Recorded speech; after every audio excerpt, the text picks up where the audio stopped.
You are about to learn one of the biggest secrets in the history of the world. It's a secret that has huge effects for everyone who lives on this planet. Most people can feel deep down that something isn't quite right with the world economy, but few know what it is. Gone are the days where a family can survive on just one paycheck. Every day it seems things are more and more out of control, yet only 1 in a million understand why. You are about to discover the system that is ultimately responsible for most of the inequality in our world today. The powers that be do not want you to know about this, as this system is what has kept them at the top of the financial food chain for the last 100 years. Learning this will change your life because it'll change the choices that you make. If enough people learn it, it'll change the world because it'll change the system. For this is the biggest hidden secret of money. Never in human history have so many been plundered by so few, and it's all accomplished through this, the biggest scam in the history of mankind.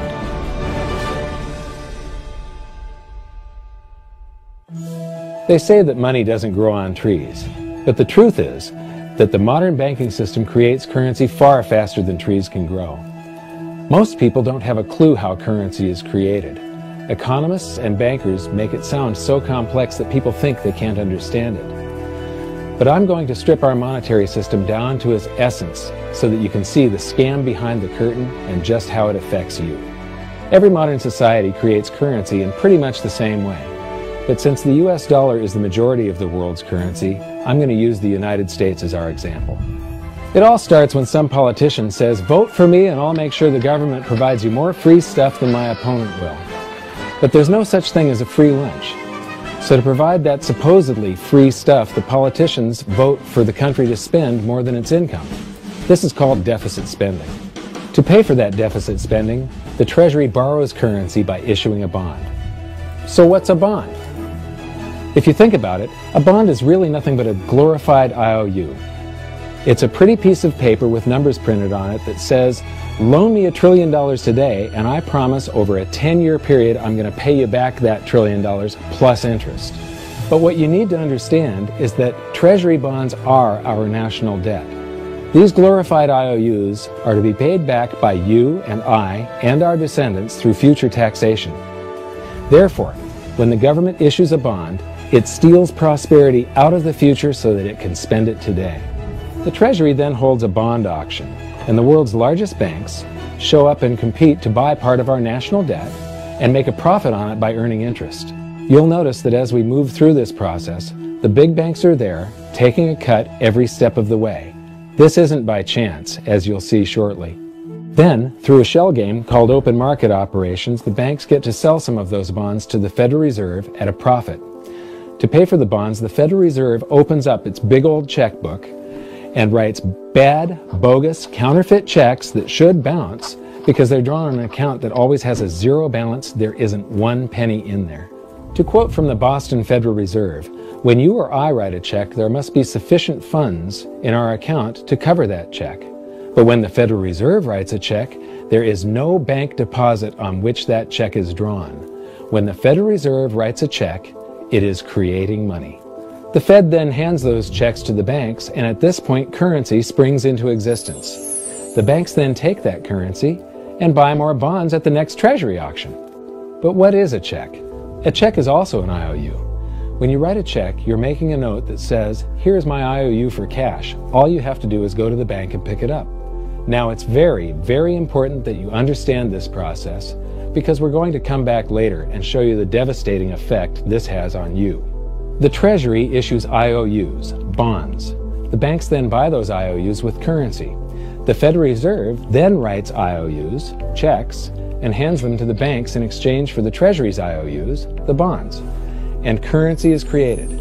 So what's really happening is the Federal Reserve and the Treasury are just swapping IOUs, using the banks as middlemen, and abracadabra, presto, currency magically springs into existence. This process repeats and repeats over and over again, enriching the banks and indebting the public by raising the national debt.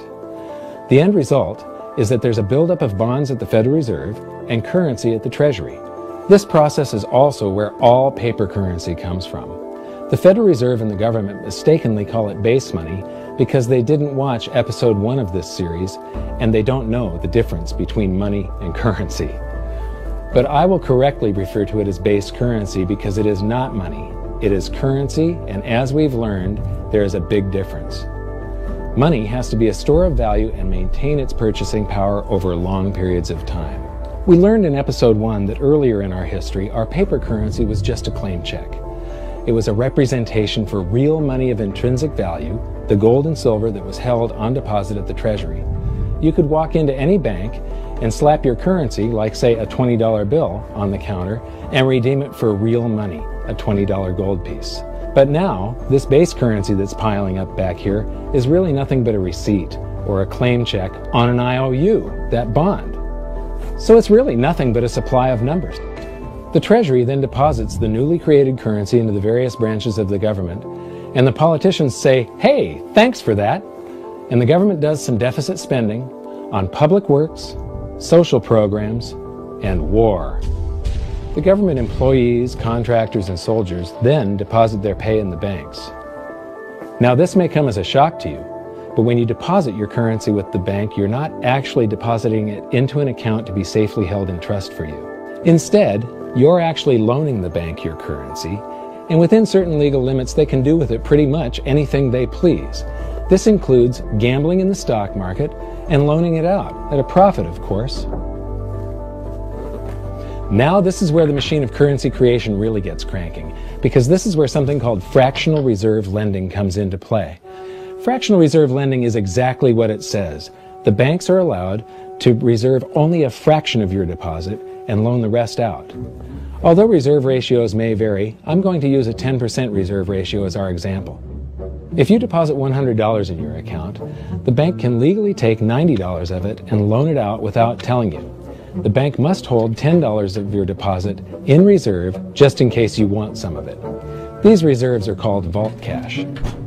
But why does your bank account still say you have $100 if the bank has stolen $90 of it? Because the bank left IOUs it created called bank credit in its place.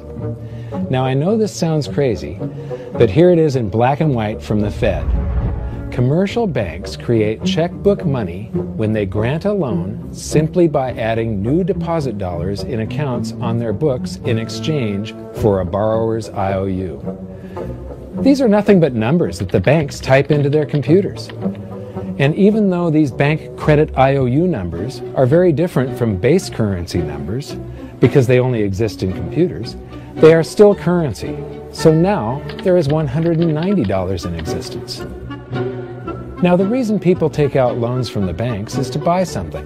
They're going to buy a house or a car or something like that. So the borrower takes the $90 that the bank loaned to him from your account, and he pays the seller of the item. But then the seller deposits that currency into his account, and his bank loans out 90% of that and leaves bank credit numbers in its place. So now there's $271 in existence. This process repeats and repeats until under a 10% reserve ratio, an initial deposit of just $100 can create up to $1,000 of bank credit, all backed by $100 of vault cash, just 10%. But as I said, reserve ratios vary wildly. On some deposits, it's 10%, on others, it's 3%, and on some forms of deposits, reserve requirements are 0. The result is that the expansion of the currency supply by the banks is far greater than even this example would lead you to believe.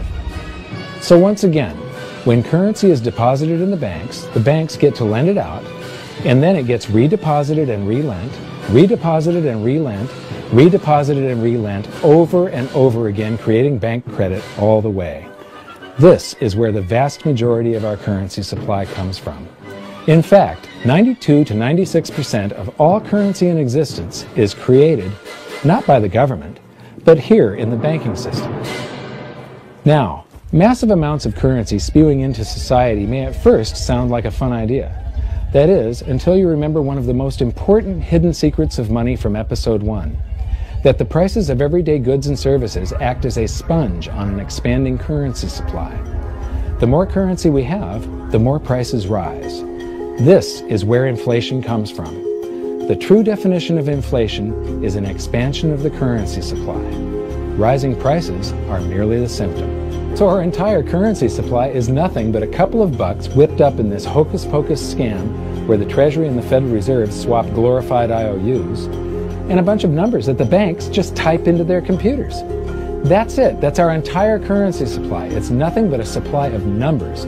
Some of them printed, most of them typed, and there is nothing else. But if you thought that was crazy, get ready to enter the twilight zone of modern economics. We work for some of that currency supply. True wealth is your time, but we trade away moments of our lives, hour by hour, day by day, and year by year, for numbers that somebody printed on pieces of paper or just typed into a computer.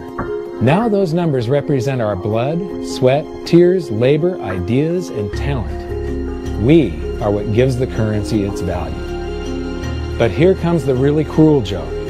We work hard so that we can save some of that currency, so that we can pay the tax collector. In the United States, it's known as the IRS. They then turn it over to the Treasury so that the Treasury can pay the principal plus interest on that bond that the Federal Reserve bought with a check drawn on an account that has nothing in it. Now let's do a recap on this section, because this is where the system begins to rob you and I on a massive scale. Much of our taxes are not used for schools, roads, and public services, but to pay interest on bonds that the Federal Reserve bought with a check drawn on an account that has nothing in it. The Federal Reserve is committing fraud. But here's one of the biggest secrets of them all. Before the establishment of the Federal Reserve, there was no need for personal income tax. The Federal Reserve was created in 1913, and that very same year, the Constitution was amended to allow income tax. Do you really think this was just a coincidence? Ask yourself how much income tax you've paid over your lifetime. Much of it has been silently siphoned away into the hands of those who own the system. Yes, this system has owners. Who they are is an even bigger secret that we'll get to shortly. But first, we need to understand the mumbo-jumbo of the so-called debt ceiling. It's all based on a huge paradox. There was interest due on that bond, and there was interest due on every one of those loans that the banks made. That means that there is interest due on every dollar in existence. Let me ask you something. If you borrow the very first dollar into existence, and that's the only dollar that exists on the planet, but you promise to pay it back plus another dollar's worth of interest, where do you get the second dollar to pay the interest? The answer is that you have to borrow that one into existence and promise to pay it back with interest as well. So now there are $2 in existence, but you owe $4, and so on and so on. The result is there's never enough currency to pay the debt. There is always more debt in the system than there is currency in existence to pay the debt. Therefore, the whole system is impossible. It is finite. It will come to an end one day. What would happen if the government stopped borrowing to do deficit spending? Are the payments on those treasury bonds going to stop? What would happen if the public stopped borrowing and going deeper into debt? Are your house and car payments going to stop? No. There is a payment due every month on the principal plus the interest on every dollar in existence, and those payments do not stop. If we stop borrowing, then no new currency is created to replace the currency that we used to make those payments. Whether you're making a payment on a loan or paying tax to make a payment on a bond, the portion of the payment that goes to pay off the principal extinguishes that portion of the debt. But the debt also extinguishes the currency. Currency and debt are like matter and antimatter. When they meet, they annihilate each other. If we just pay off the principal only on all the loans and bonds that exist, the entire currency supply just vanishes. So if we don't go deeper into debt every year, look what happens. The whole thing goes into a deflationary collapse under the weight of those payments. Politicians and pundits alike talk about balancing the budget, paying down the debt, and living within our means. They don't understand that that is deflationary. It is impossible to do under our current monetary system without collapsing the whole economy. This is why any talk of a debt ceiling is not only ridiculous, it's delusional. The system is designed to require ever-increasing levels of debt just to continue. And that's why politicians will always kick the can down the road and raise this so-called debt ceiling over and over again until the whole system finally collapses under its own weight. In other words, they don't want it to collapse on their watch. The founding fathers of the United States knew the dangers of central banking and fought to free themselves from this very thing. The Revolutionary War started out as a tax revolt, but now we must pay tax just to have a monetary system. Having just suffered through the hyperinflation of the continental dollar, which was printed into oblivion to finance the Revolutionary War, they understood the dangers of fiat currency and debt-based monetary systems. So to protect future generations from institutional theft and out-of-control government, they wrote into the Constitution that only gold and silver can be money for the simple fact that you can't print them. Our current system is not only unconstitutional, but it robs us of the liberty and prosperity our forefathers fought and died for. We are all feeling the effects of ignoring the Constitution right now. By forcing more currency into circulation, our purchasing power is diluted. Inflation is a slow and insidious stealth tax that is simply the result of this debt-based monetary system. This system empowers and benefits those who create the currency and receive it first, as they get to spend it into circulation before it has an effect on the economy. They're stealing purchasing power from you and transferring it to the banks and the government every hour of every day because of this false monetary system. And it's not like the people at the top don't know this. To quote the Federal Reserve, the decrease in purchasing power incurred by the holders of money due to inflation imparts gains to the issuers of money. This is a fraud. It is a pyramid scheme, it is a Ponzi scheme, it's a scam, and it's a lie. Our entire monetary system is nothing but a form of legalized theft.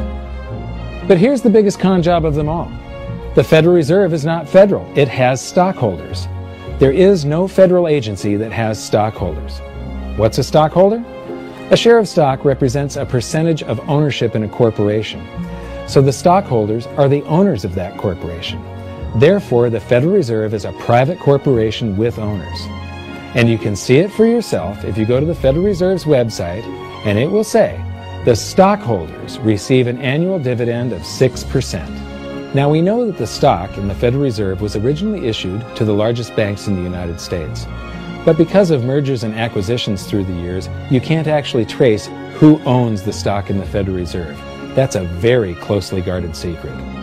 My guess would be that the owners are those primary dealers, the banks that get to make a profit by selling part of our national debt, those bonds, to the Federal Reserve, who buys them with a check from nothing. Then we pay tax to pay the principal and the interest on those bonds so that the Federal Reserve can pay the banks a 6% dividend. Don't be alarmed if you don't quite comprehend the deception of this system at first glance. Very few people do. It is purposely complex. The economist John Maynard Keynes once wrote, "By this means, government may secretly and unobserved confiscate the wealth of the people, and not one man in a million will detect the theft." I believe that presented correctly, anyone can understand this system, regardless of how complex it is. So let's do a recap and break it down even more. The way the system works is that, step 1, the government creates glorified IOUs. These bonds increase our national debt and put the public on the hook to pay it back. Step 2, IOUs are swapped to create currency. The Treasury sells the bonds to the banks. The banks then turn around and sell our national debt at a profit to the Federal Reserve, which they probably own. The Federal Reserve then opens its checkbook that doesn't have a penny in it and buys those IOUs with IOUs that it writes, checks, on a checking account that has a zero balance. Then they give those checks to the banks and currency just springs into existence. And then the whole process repeats. This results in a buildup of bonds at the Federal Reserve and currency at the Treasury, which is really just a supply of numbers. The Treasury then deposits the numbers in the various branches of the government, and we get to step 3. The government spends the numbers on promises, public works, social programs, and war. Then the government employees, contractors, and soldiers deposit their pay into the banks, and we get to step 4, where the banks multiply the numbers by magically inventing more IOUs through fractional reserve lending, where they steal a portion of everyone's deposit and lend it out. That currency gets redeposited, and then a portion is stolen again, and the process repeats over and over, magnifying the currency supply exponentially. Then we work for some of those numbers, which brings us to step 5, where our numbers are taxed. We pay tax to the IRS, who then turns our numbers over to the Treasury, so the Treasury can pay the principal plus the interest on bonds that were purchased by the Federal Reserve with a check from nothing. Then we get to step 6, the debt ceiling delusion. The system is designed to require ever-increasing levels of debt and will eventually collapse under its own weight because politicians always kick the can down the road. They don't want it to collapse on their watch. And finally, step 7, the secret owners take their cut. The world's largest banks own the Federal Reserve. Those banks make a profit selling our national debt to the Fed. They make a profit when the Fed pays them interest on the reserves held at the Fed, and the Fed pays them a 6% dividend on their ownership of the Fed. This system is fundamentally evil. It funnels wealth from the working population to the government and the banking sector. It is the cause of the artificial booms and busts of modern economies, and it causes great disparity of wealth between the rich and the working class. And it is only possible because we no longer use real money, we use currency. But worst of all, it is a form of enslavement. Bond is the root word of bondage. Whenever a government issues a bond, it is a promise to make us pay tax in the future. Nobody asked you if you wanted to pay tax today for the prosperity we all enjoyed in the last century. Nobody is asking our children if they want to work hard in the future to pay for the prosperity we're enjoying now. George Washington once wrote to James Madison, "No generation has the right to contract debts greater than can be paid off during the course of its own existence." By stealing prosperity from tomorrow so we can spend it today, we enslave ourselves and future generations. Now this all sounds pretty bad, but there is great hope, for you are the greatest threat to this false monetary system. This system relies on the public being ignorant of its workings. Please share this knowledge with everyone you know, because an informed public that fully understands the system can build a better future for generations to come. And now I leave you with this quote, widely attributed to a former director of the Bank of England. The modern banking system manufactures money out of nothing. The process is perhaps the most astounding piece of sleight of hand that was ever invented. Banking was conceived in inequity and born in sin. Bankers own the earth. Take it away from them, but leave them the power to create money and control credit, and with the flick of a pen, they will create enough money to buy it back again. But if you want to continue as the slaves of bankers and pay the cost of your own slavery, let them continue to create money and to control credit. This is the Federal Reserve in Washington, D.C. It's located on Constitution Street, and that is just as much of a joke as the New York Fed being located on Liberty Street. Both of them are unconstitutional, both of them limit our liberty, and they transfer wealth away from us every second of every day to the Federal Reserve, to the government, and to the banking sector. You are now among the 1 in a million who can detect the theft of your prosperity. So the big question is, what can you do about it? 1. Watch this video until you can describe and teach it to others.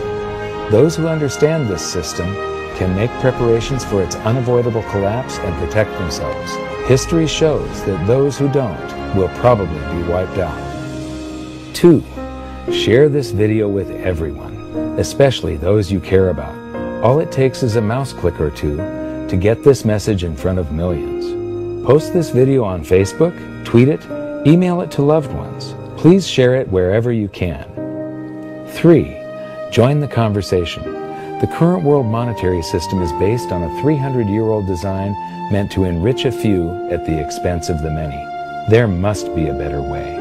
At hiddensecretsofmoney.com, We've created an open-source platform for the design and development of a new world monetary system. We're calling on every economist, every student, every college, every bright mind, and anyone who cares to join the discussion.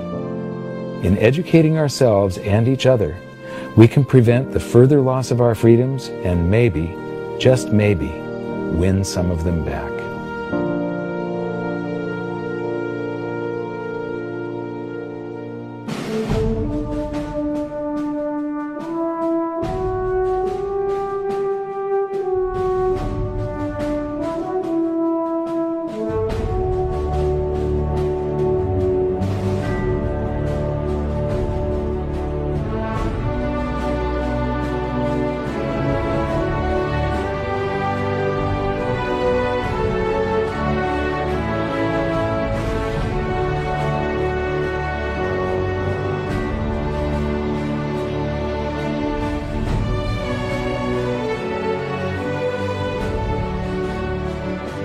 I think your episode 4 is very beneficial, very helpful. It's going to introduce these ideas to a lot of people, and like I've just been talking about, we have to change people's mind, and the more they understand it, the better.